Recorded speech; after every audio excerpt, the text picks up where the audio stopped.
This is Political Core, the non-PC edition of The Aaron Cruz Show, where you decide the topics. The only place where you get the news you want from the people you trust. We are your balanced and accurate information resource. Good evening and welcome to the Aaron Cruz Show. This is Political Core. I'm your hostess, Aaron Cruz. Thank you for joining me. Tonight's topic is Trump, Russia, and the media. Spies and lies. And we'll have an update on where ObamaCare and the AHCA stands in Congress. But first, there's something I'd like to touch on. Topic that came up actually today, and that topic's equality. I'm not sure if you saw what happened with Miss America over the weekend, but one of the issues that was brought up was equality, and I'm wondering what that means to you. So the definition via our buddy over at Merriam-Webster is this. Equality is a noun, is the quality or state of being equal. Okay, now then what is the state of being equal? I mean, what's that definition look like? What is it? So equal is an adjective. A1 is of the same measure, quantity, amount, or number as another. Or A2 is identical in mathematical value or logical denotation. Or B, like in quality, nature, status. I think you get the gist. But equal as a noun, all right, is one that is equal. Now, if we look at equal as a transitive verb, it means to be equal to, especially to be identical in value to. All right? So I bring this up because I really am astounded by an article I recently read online about Miss America and the pageant. I went through it and looked at a couple of different write-ups on it, and I was kind of blown away. So media outlets and women nationwide are beside themselves on a few things. Now, I know this is not on the topic of Trump and kind of what I had outlined that we were going to talk about, but I want you to follow me for a few minutes here because the media link that we're going to go into does tie into this as well. And I kind of have a thought pattern here on how this is going to work. But okay, I pride myself on being objective, and I know I lean right, but at least when I'm researching the topics and analyzing them, I really look at them objectively. And then after that, I pull back and I think, okay, what do I think about this? And how do I really feel about this? And then I decide how to approach the situation. In the case of this Miss America pageant, I have to tell you, the whole thing has me kind of awkwardly twisted. All right. First, we have who is now Miss America. And she's saying that she wants to see feminine turn and shift, okay? And she touts herself as, and I'm not sure how to say this, but like an equalist, okay? Equal. She views equality as kind of where she stands. And then she goes into healthcare being a privilege, not a right. Now, when I talk about her saying equalist, okay, she's not really a feminist, sorry. She's not a feminist. She's an equalist. So she views herself as equal to men, equal as the definitions we read above, right? And then she goes into this whole healthcare being a privilege thing and not a right, okay? And I don't know if you have paid attention to your front page of your news thing when you pull up your internet, but for those who have not seen what's happening here, it's everywhere, okay? And I just want to say that I'm kind of blown away at how media has taken this through a big old, I don't know what you'd call it. It's like it's splattered everywhere. You can't avoid this story. And the little girls around the country, be warned. So those pesky questions asked at the beauty pageants aren't just about what you want to see most in the world anymore. Okay, the judges have gone completely political.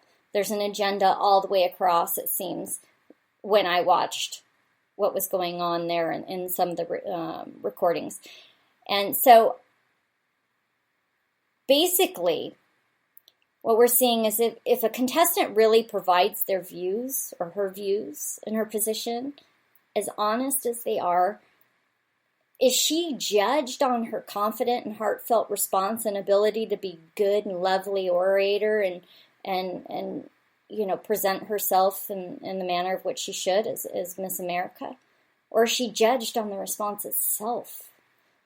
Because what I'm seeing is like liberals are completely enraged. It's not appreciated when contestants provide an honest and well-spoken response, and when that same response is contrary to what the judge's beliefs are. I mean, or is it? Miss America, she won, but I mean, there's a big backlash going on right now. So over the weekend, basically, for those who missed it, Miss America pageant was held, and one of the questions asked was, do you think affordable health care for all U.S. citizens is a right or a privilege, and why? And the response by the now Miss America, I am not sure how to pronounce her name, Mikulo? Please forgive me if I made a mistake. All right. It's basically echoed in the liberal halls of judgment for a couple of days here. So according to Miss America, in her answer, and I quote her, I'm definitely going to say it's a privilege. As a government employee, I'm granted health care. And as I see firsthand that for one, to have health care, you need to have jobs. She doesn't end quote. She doesn't see fit to being put in a mold, okay? She would rather think for herself and answer honestly. And then she continues on. Therefore, we need to continue to cultivate this environment so that we're given the opportunities to have health care as well as jobs for all Americans worldwide. It seems that our Miss America here not only has beauty, she has brains. And after we've read and scoured the internet, okay, I mean, I've literally picked through, 30 articles or more and watched videos. I mean, it's unclear whether the judges and those providing judgment worldwide are more upset by the answer that we need to kind of create this climate of opportunity, or that, she states that her desire is for Americans. The hot topic is that basically she's calling for true equality. I mean, I guess she's saying that she's not a feminist, but she kind of is. But I can come from that standpoint, equality, your person, from a human standpoint, that, that's correct. But, it's also making people enraged. And I saw, I don't know how many tweets and different messages on social media. One gal says, and her name is Katie, she hashtags Miss USA, District of Columbia, you lost me when you said healthcare is a privilege, not a right. And you're an equalist, not a feminist. Get educated. I just don't understand people right now. It's like their heads aren't on straight. So what lends to be the most interesting development to me, or one of the most interesting developments to me, and don't get too ruffled on this one. I'm just stating the obvious from a very kind of in the distance background kind of view. What I find interesting is that this beautiful woman, Miss America, is not from Texas or, say, Arizona. She's from the District of Columbia, D.C.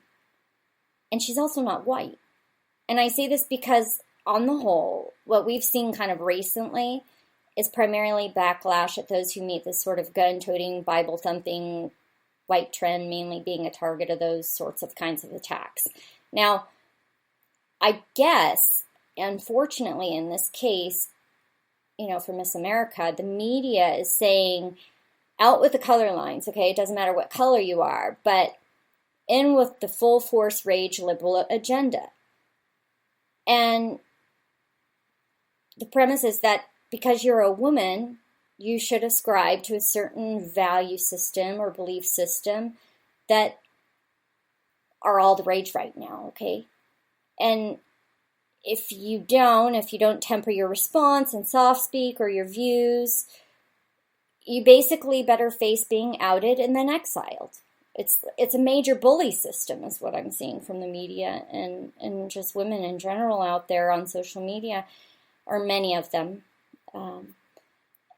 She can't win for losing. So if somebody is really happy about the fact that she said that healthcare is a privilege, not a right, they're really unhappy because she says she's an equalist and she's kind of twisting the feminist sort of agenda for her own twist. I mean, it's really a difficult one, but the splendid win for her, okay, is that she now has the Miss America title, and no one can take it away from her. She showed bravery on the stage. She basically stood up for all of her own beliefs and was true to her own views, which is exactly what the Miss America crown recipient and winners should be. In order to win, they should be able to not just look beautiful and take care of themselves and all of this stuff. They should be able to, come to the table and bring some brains as well. I guess that's what I'm saying. But apparently media, they don't agree. And one of those media heads or persons, Linda Stassi, columnist at the New York Daily News, called Miss America pretty dumb. And that's a quote, pretty dumb. She also said that the scientist, yes, the new Miss America is a scientist, she, quote, makes women look bad, end quote. And then she doubles down. The newly crowned Miss USA dropped a bombshell with her thoughts on health care Sunday night when she declared that health care is a privilege, not a right, end quote, Stassi wrote. And then she went on. This is the kind of stupidity on the world stage is cruel. And worse, it's dumb and ill-informed. Way to promote women in science and technology, end quote. And then she goes on. Quote, the new Miss USA could have done this by behaving more like a chemist who understands bombs than acting like a sexy bombshell who doesn't understand anything. Yeah, that's what it was in the rant. And I find that Stassi comes across as the sort that would do anything, say anything to accomplish the ends means needed to get what she wants. And this is not the sort of thing we should expect from media, really. It's shameful. It's disgusting and shameful. And I, for one, am going to applaud Miss America for her stance on expressing her beliefs, no matter the basis. She was asked questions, she responded. And I'm really happy for her on that. And I'm proud of her. As a woman, that's a strong thing to do, to stand up for your beliefs publicly like that. I think it's better to make your views heard in truth than to lie and be found out. To not only be a liar, but a fool also. Right? I guess what really gets me is when the media goes full force takedown on some of these issues. And that's what we've seen a lot of. And we should be celebrating smart women speaking their views. Be proud of their accomplishments. But what we're seeing with media right now is kind of symptomatic of something else, really. I think there's a bigger picture here going on. But for those of you, I just want to kind of stop here for a second. For those of you joining us a bit late, you're listening to Political Core of the Aaron Cruz Show. and I'm your hostess, Erin Cruz. We're discussing recent media developments, Miss America and Donald Trump, Russia, and the media. I think it's called Spies and Lies tonight. So we're going to get back to the media tactics. Really what I see here is a media that's lost complete control. So what do? They blast. They blast anything and everything that can or might be a hot topic to the public, pulling on emotions and sensitivities. Many times this might be heartstrings or, kind of, I guess, bait and switch. So they pull a string and then they kind of smack you with something else in their stories. And it's difficult to watch, but I think it's highly tactical. So in the last week or so, we see a media that's completely enraged. And I think this kind of started with the dial-up of what happened with Comey. And this is just what I'm seeing, but we're going to kind of go through that.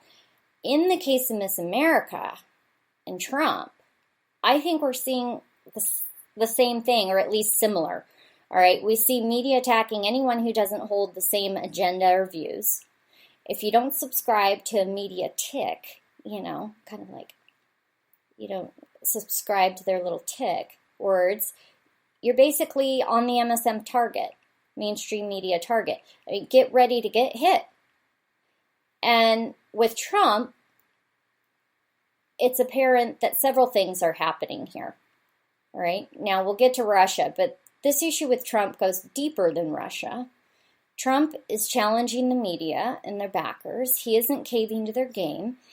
And this is what I'm observing and seeing. He's taking action and moving forward. And when the press says they want answers, Trump isn't letting them have the conversation. He's driving the dialogue. All right? And they can't handle that he isn't their puppet. All right.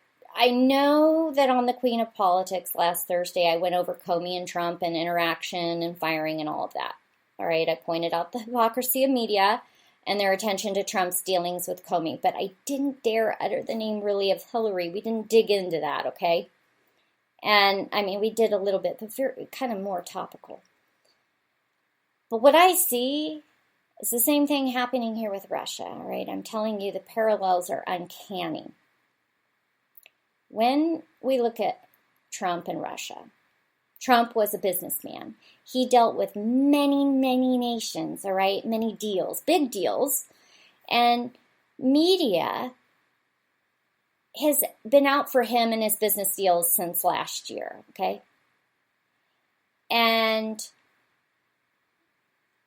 that is nothing new.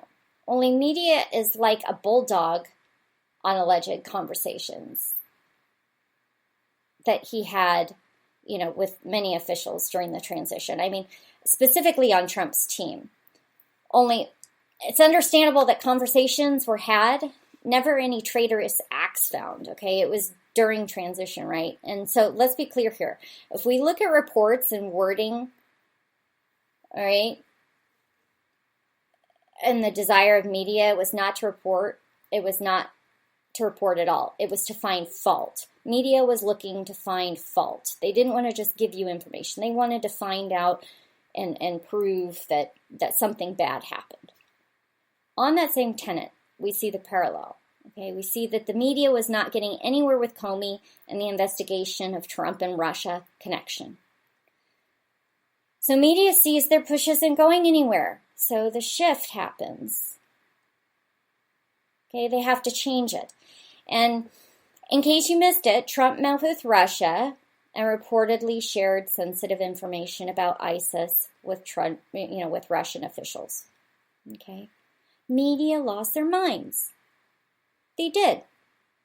Sensitive information turned, instead of them calling it sensitive information, it turned to classified information, which it turned into saying that Trump committed treason. What? Wait. You have to back up there. They're escalating things. And I think a lot of times it's unnecessary. or it's tactical. And I think it is a way that they're approaching their quote unquote reporting now. Okay, so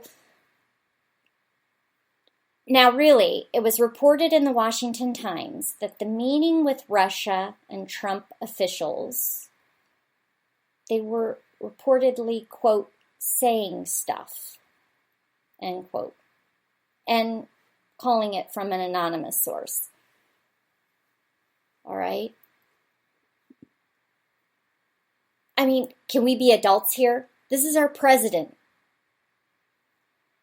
Our president is meeting with foreign leaders. Should they be talking about the latest high heel shoe style boots of Marco Rubio? I mean, this was not tea and crumpets meeting, all right? This was a meeting where they could speak and work towards better relations and gain perspective. A big meeting. Like, Trump is going out of the country on foreign meetings this next week. I mean, this is the first time he's done that in his presidency.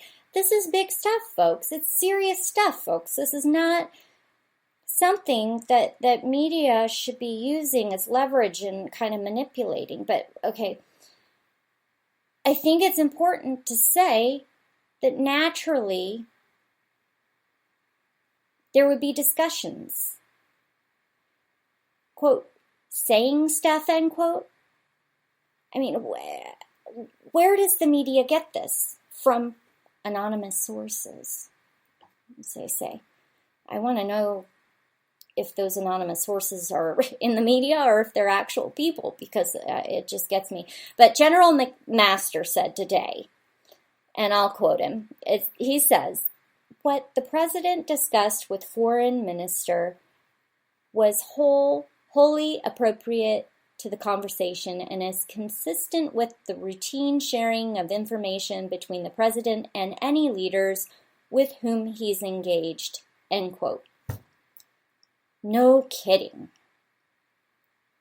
These are world leaders, folks. Okay? Trump isn't talking about the latest shirt color or fashion trend. Okay? So instead of media being pragmatic and reporting the call for better relations with Russia and are working together toward more peaceful solutions, something they double down and call Trump's acts undermine, and basically undermine our efforts with ISIS. Okay? When was media suddenly interested in ISIS again? It seems as of late that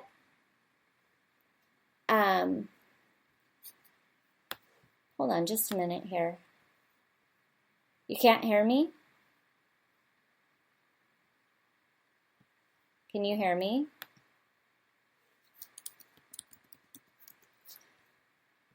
I think everything looks like it's running correctly. I don't see any problems on here, so I'll go ahead and I'll continue for whatever reason.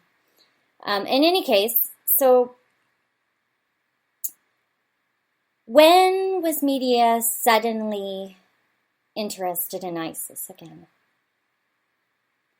Now understand that Trump, Russia, ISIS connection, it's important. And I agree with Trump's statement, quote, "We're going to have a lot of great success over the coming years, and we want to get as many to fight terrorism as possible," end quote.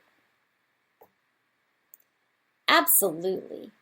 I mean, I thought the leftists wanted us out of wars. I thought the media was pushing for us to not always be the world heroes or bullies, depending on who you were listening to or which group is speaking, Look, our presidents historically have had to make world connections. I mean, even Hillary said we would have to work with Russia.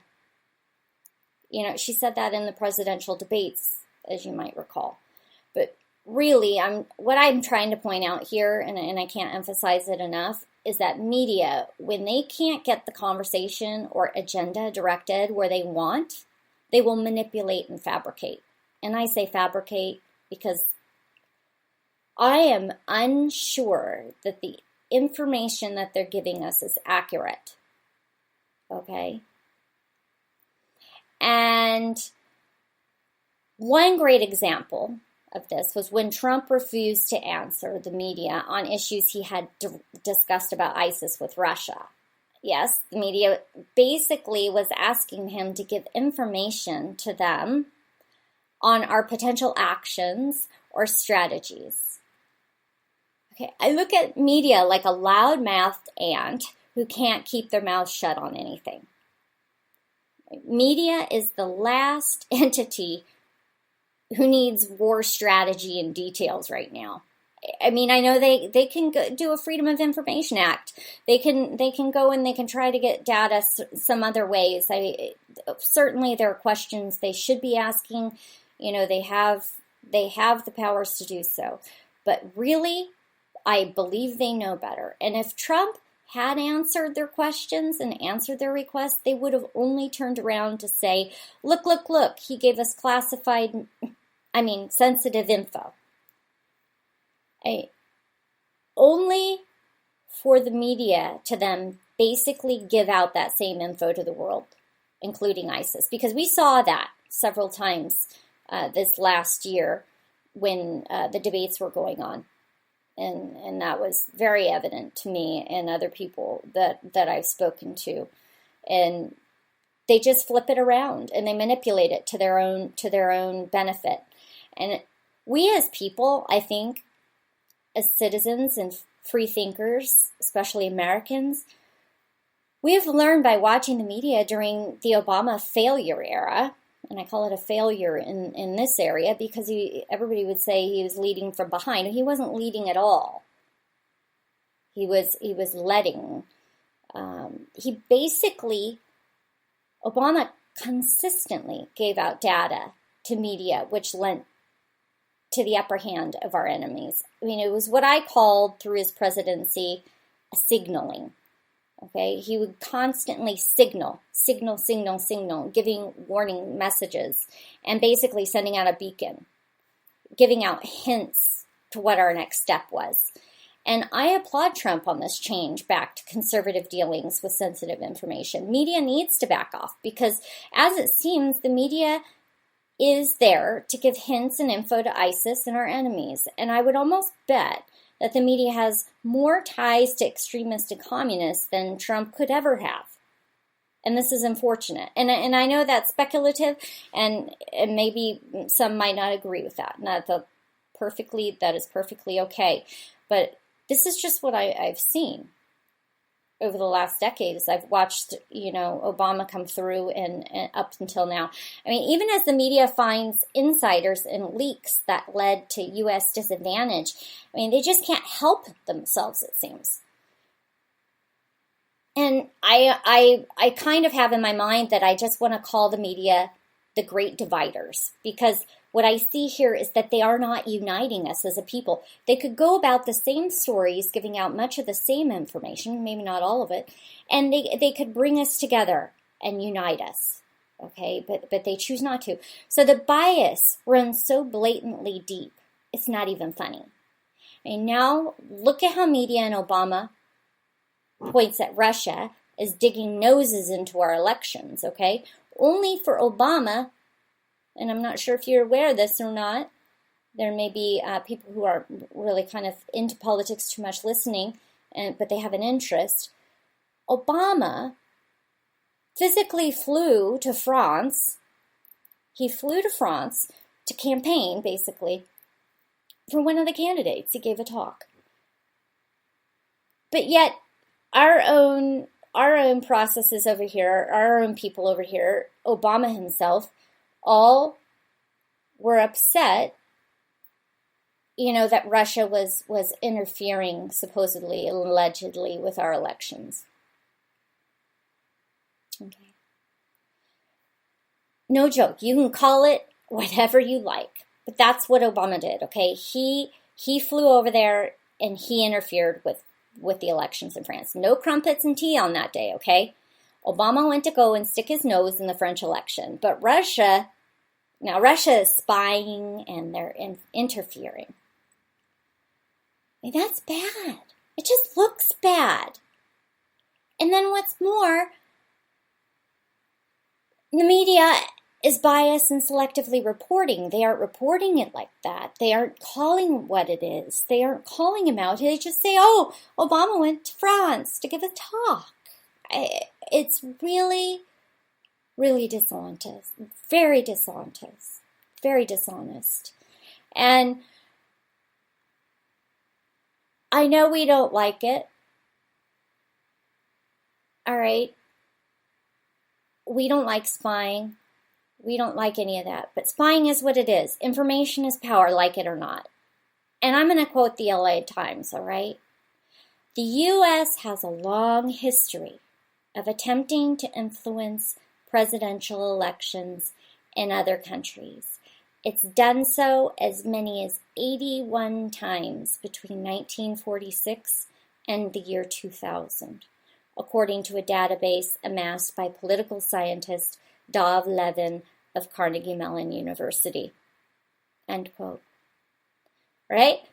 81 times between 1946 and 2000. And that's just the times that have been documented. What's happening behind the scenes. And that's how many years ago?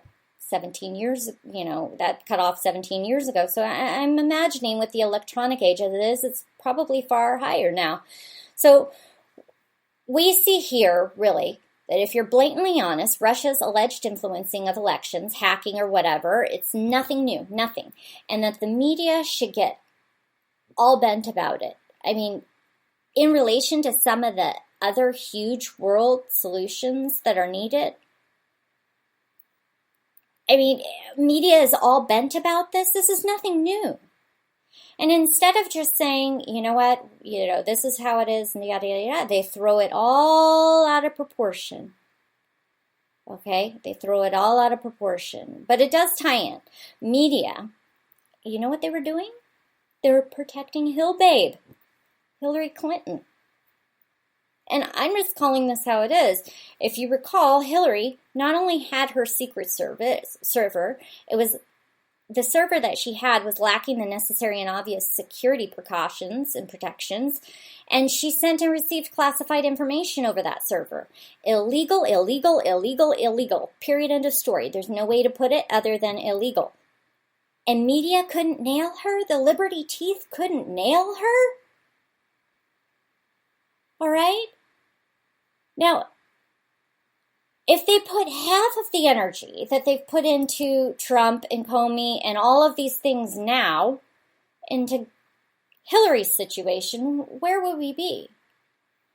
But I want to go back here a minute. So now Hillary also had ties to the Russians. You see these parallels I'm kind of drawing here?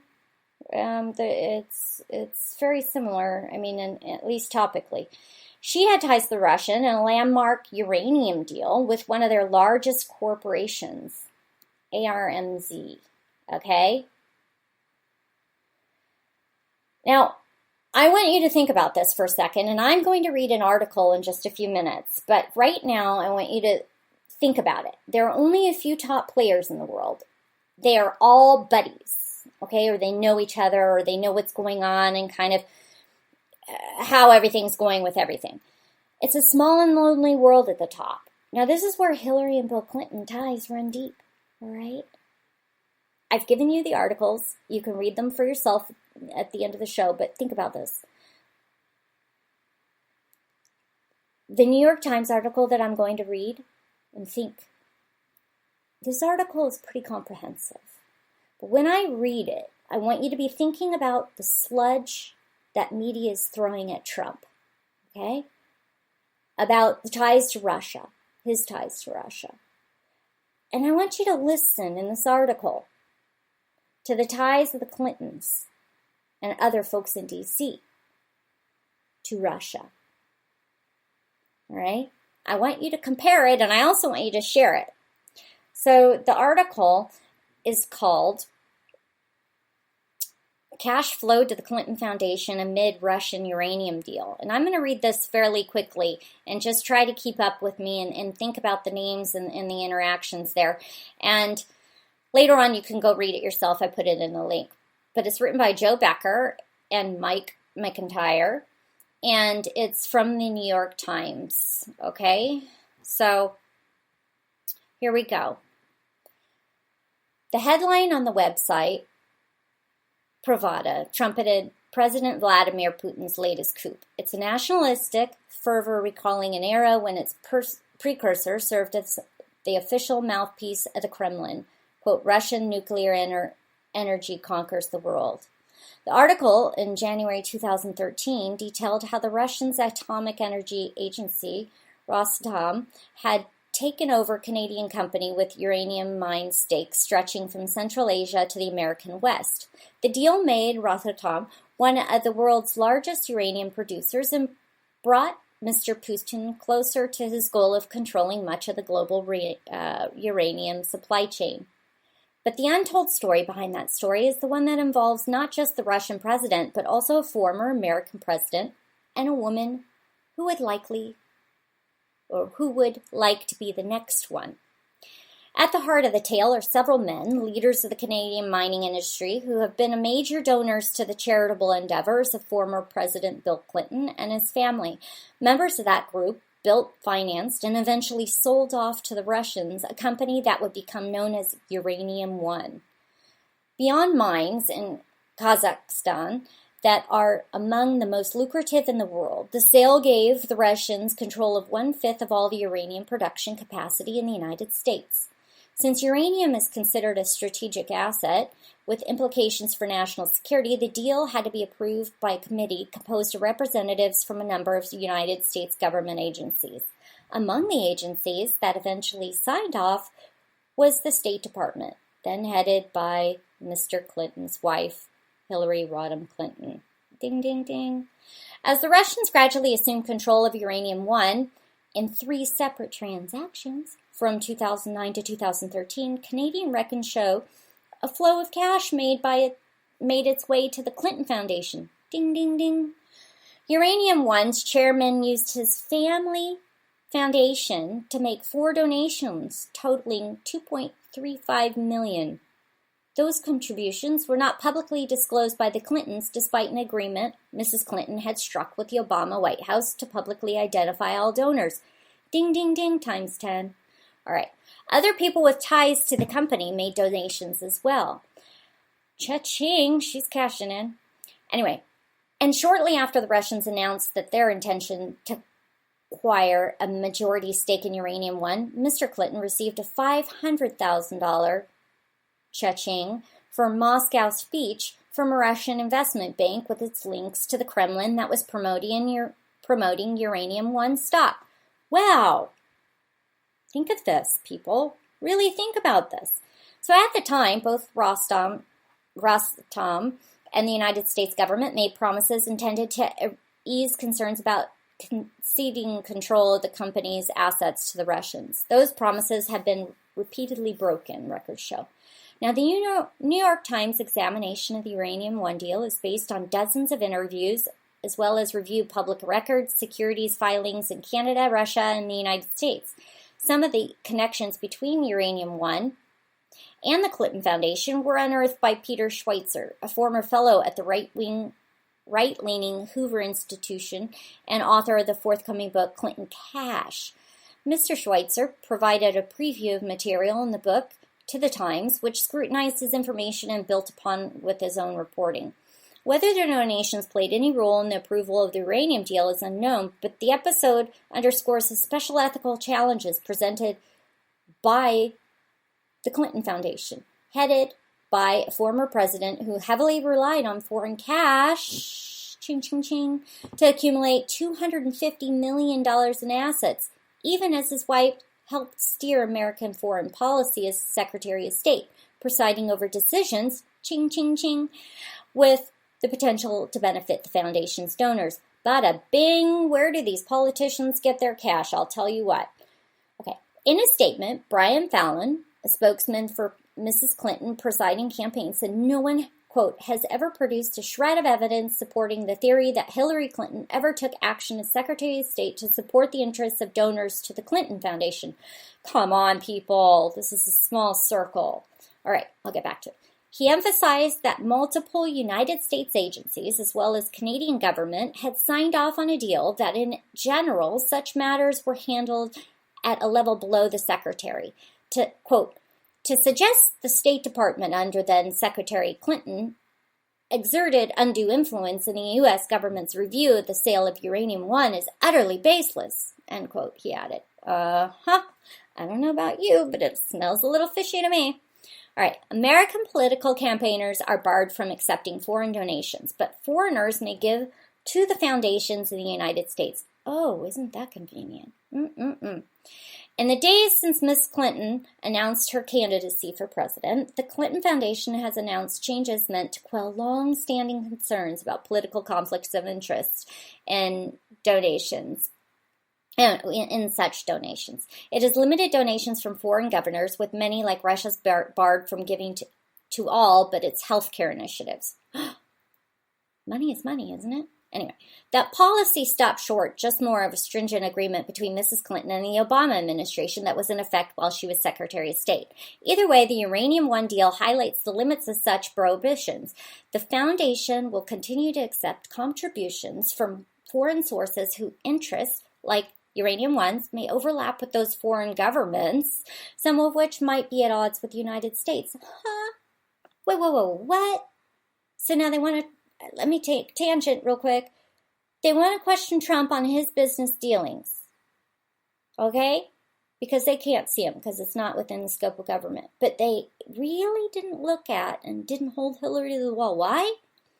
Anyway, let's get back to this. So when the Uranium-1 deal was approved, okay, the geopolitical backdrop was far different from today's. The Obama administration was seeking to reset and strained relations with Russia, and the deal was strategically important to Mr. Putin, who shortly after the Americans gave their blessing, sat down for a staged interview with Rosatom's chief executive, and few could have imagined in the past that we would own 20% of U.S. reserves,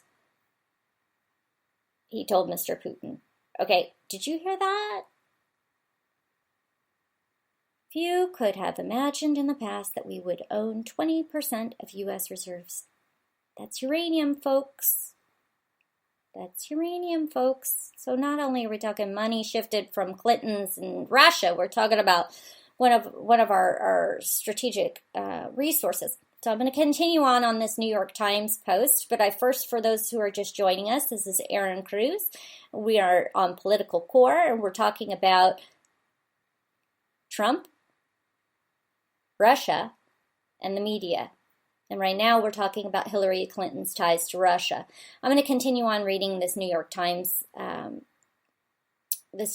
article. Now, after Russia's annexation of Crimea and aggression in Ukraine, the Moscow-Washington relationship is devolving towards Cold War levels. And that several experts made in evaluating a deal so beneficial to Mr. Putin, a man known to use energy resources to project power around the world. Okay? And I quote, "Should we be concerned? Absolutely," said Michael McFaul, who served under Mrs. Clinton as the American ambassador to Russia, but said he had been unaware of the Uranium-1 deal until asked about it. Quote, "Do we want Putin to have a monopoly on this? Of course we don't. We don't want to be dependent on Putin for anything in this climate," end quote. Seat at the table.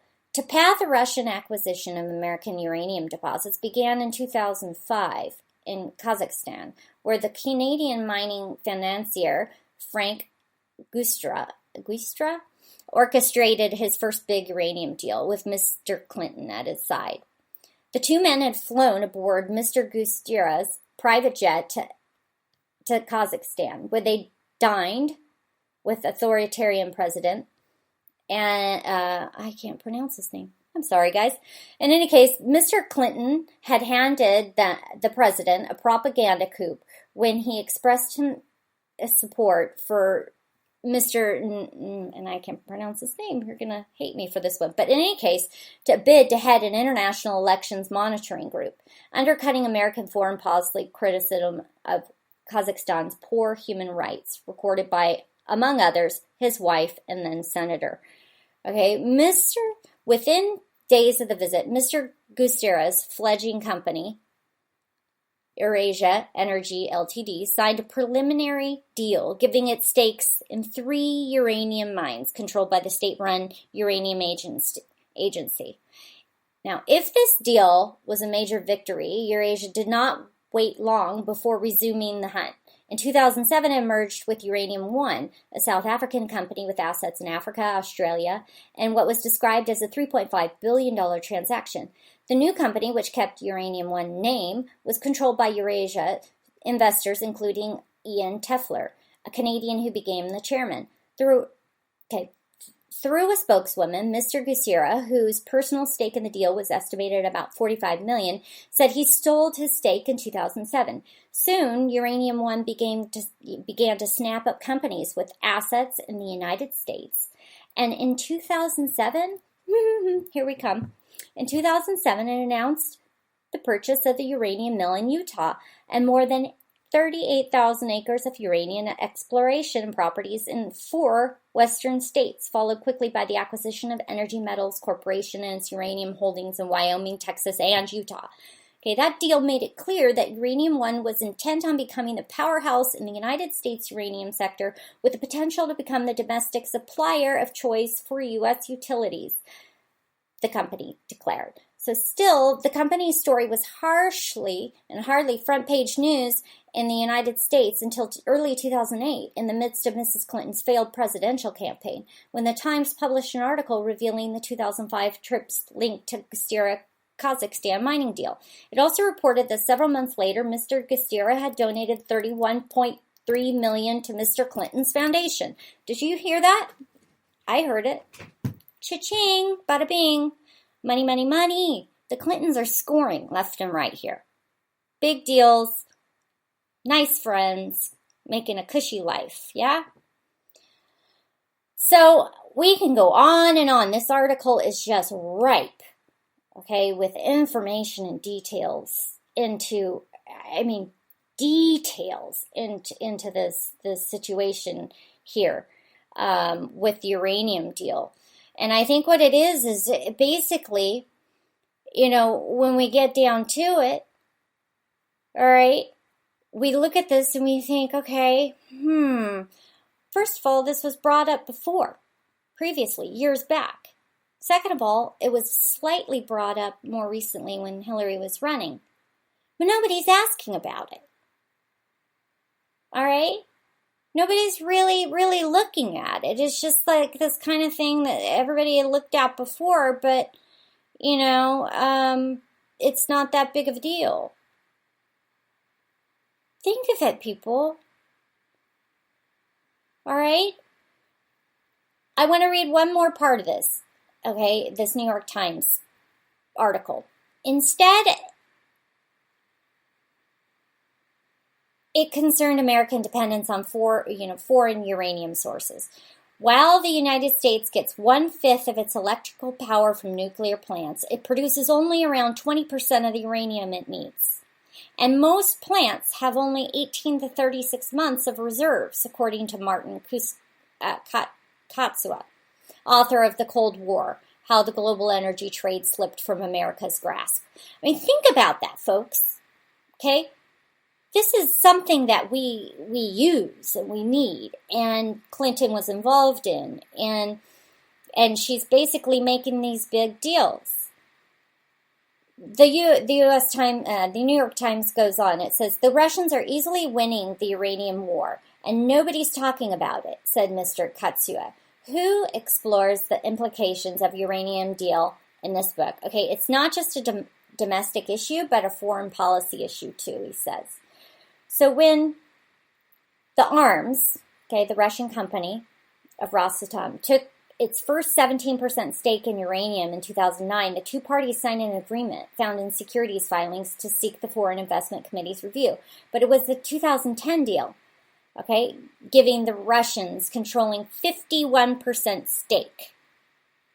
That set off alarm bells. 4 members of the House of Representatives signed a letter expressing concern. 2 more began pushing legislation to kill the deal. Why wasn't this on every front page and every concern of every American across the United States? It should have been there. It should have been brought up. And I'm going to skip forward on this particular article. What we have to look at here is that there are ties. There are ties to the Clintons, and it's big time. Okay? The donations, I'm going to continue on now. I'm kind of scrolling down. This is a huge article, and I think this is a really big deal here. His donations, that means I'm referring to Tefler, okay, and the Fernwood Foundations. Okay, his donations through the Fernwood Foundation included $1 million reported in 2009. The history of his company appealed to the American Embassy to help keep its mines at Kazakhstan, $250,000 in 2010, the year the Russians sought majority control, as well as $600,000 in 2011 and $500,000 in 2012. Mr. Tefler said his donations had nothing to do with his business dealings and that he had never discussed Uranium One with Mr. or Mrs. Clinton. He said that he had given the money because he wanted to support Mr. Gusera's charitable endeavors with Mr. Clinton. Quote, Frank and I have been friends and business partners for almost 20 years, end quote. Did I tell you that people have been friends in these circles? So anyway, the Clinton campaign left it to the foundation to reply to questions about the Fernwood donations, and the foundation did not provide a response. Mr. Tefler's undisclosed donations came in addition to be around $1.3 million and $5.6 million in contributions, which were reported.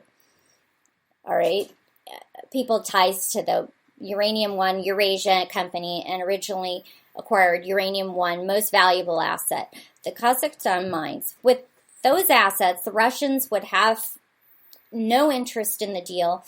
It wasn't the goal to buy the Wyoming mines. The goal was to acquire the assets, which were very good.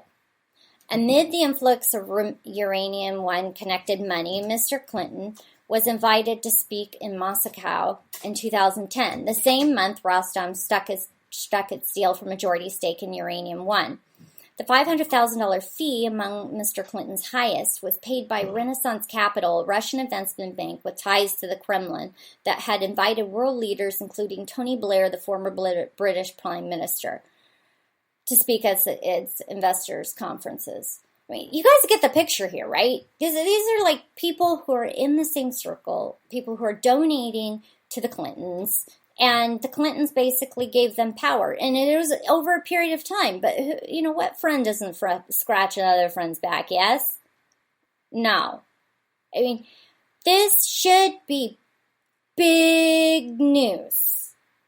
And there are some corrections in here. On some of this, and I want you to go ahead and go through and read it yourself. But you see what I'm saying? This is big stuff compared to what they're talking about Trump having some alleged conversation with somebody a while back over there in Russia, or maybe had ties to Russia. I mean, you want to talk ties to Russia? Talk about small circle of friends and buddies with Mr. and Mrs. Clinton. So basically, ARMS took complete control of Uranium One in January of 2013. That ARMS is ARMZ is basically it's a company in Russia. Complete control. Now, those are ties, deep state ties. But media is hell-bent on saying that Trump is doing his job for the goal of promoting world peace and finding ally in Russia to defeat ISIS. That is important. No. So keep your eyes open, folks. I mean, again, the media is playing with the minds of man, and they are banking on your emotions and that you're getting upset that Trump is talking to Russia about our war plans. MSM only cares about one thing, and it's not national security. They care about money. What drives money up? Pushing the agenda and poking at your emotions. That's it. What can you do about it? Well, I suggest if you're on social media, you need to tag them up on a tweet or post something, write them a letter. Which media outlets, are up to you. I have identified the ones that I see most pushing the issues that shouldn't be on TV, shouldn't be anywhere online. Okay? Making the USA look weak and ununited is unacceptable in my book. I have called for them to stop the division and report only facts. You may also want to look up their phone numbers and call them. It only takes a few minutes to do. And let them know what you want to see or hear. Okay? Let them know what you're really thinking. If everyone reached out, okay, on these issues, and these companies didn't comply, if you stop clicking links on their anti-USA stories, if we did that alone, it minimizes their revenue. Their numbers drop. If their money drops, they might get a little bit of a message here. So I think you really need to think about what you can do from home to impact it. It only takes a little bit of time. So now really super quick, because I told you that we were going to touch on Obamacare. The House is back in session. I'm kind of shifting gears. The House is back in session after a week's recess, and the Senate is in session. Yeah, they're both working. Kind of scary, huh? No legislation is good legislation, maybe. Anyway, that means we're basically on watchdog duty. So while I want to kind of get into Obamacare, we don't really have too much time for it, but I want to tell you that the Senate is still looking at the policy, the Affordable Care Act, the new AHCA, and they're still looking at it, and there's still movement, but there's nothing notable, okay? We haven't seen anything come up yet, but call your senators, still make sure to get your voice heard, and even your House representatives, call them too. But call your senators for sure, and make sure you get your voice heard on where you stand on the new health care, and ask them questions. Feel free to ask them as many questions as you want. It's your duty, I believe, as a citizen. And there's a few other things coming up per Heritage Action, and one is the repealed Dodd-Frank, and the other is the Financial Choice Act, CHOICE Act, as well as the repeal of net neutrality. That's a big one, okay? If you're on Twitter, if you're concerned about net neutrality, or if you're on Facebook, Twitter, the username is at AJITPAIFCC. Okay, the at is AJITPAIFCC, and you can use the hashtag #FreeTheNet, or on Facebook you can use the hashtag as well. I think it's really important that you make your voice heard on net neutrality. If you're not familiar with it, read up a little bit, or I can touch on it on Queen of Politics. All right. There's so much we can cover. Perhaps we'll have more updates in the days to come on the AHCA in our next edition of Political Core next week. I'm not sure. It depends on where the Senate goes and how much they get done. I know I will definitely give some info out on the Queen of Politics. It's coming Thursday at 7 p.m. Pacific Standard Time. And as I always will do, I'll give you the info and resources used in this day's show, along with contact phone number of Congress. Are you ready? Okay. The number to Congress is 202-224-3121. That's 202-224-3121. You can also go to www.house.gov, or you can go to senate.gov, and you can look up information on there, or you can go to my website, which is aaroncruz.com, or send emails and inquiries info@aaroncruz.com. As always, we want to grow together and find common solutions and find common ground. I'll answer any questions I can. Just make sure to reach out to me. We're in this together. All right, folks. Thank you for joining me, Aaron Cruz, on a jam-packed anti-communist and pro-freedom edition of Political Core of the Aaron Cruz Show. Join me again this Thursday for Queen of Politics at 7 p.m. Pacific Standard Time. And then I am back next Tuesday evening from 7 to 8 p.m. Pacific Standard Time for Political Core, where we get to the core of the issues that matter to you, with information you can use to make positive change in your community, in your state, and in your nation. Have a blessed evening, all. God bless you, and God bless America. To hear more, And to learn more on how you can make an impact or about Political Core and The Aaron Cruz Show, visit us online at aaroncruz.com. That's ERINCRUZ.com. Thank you for joining us, and see you at the same time and the same place next week.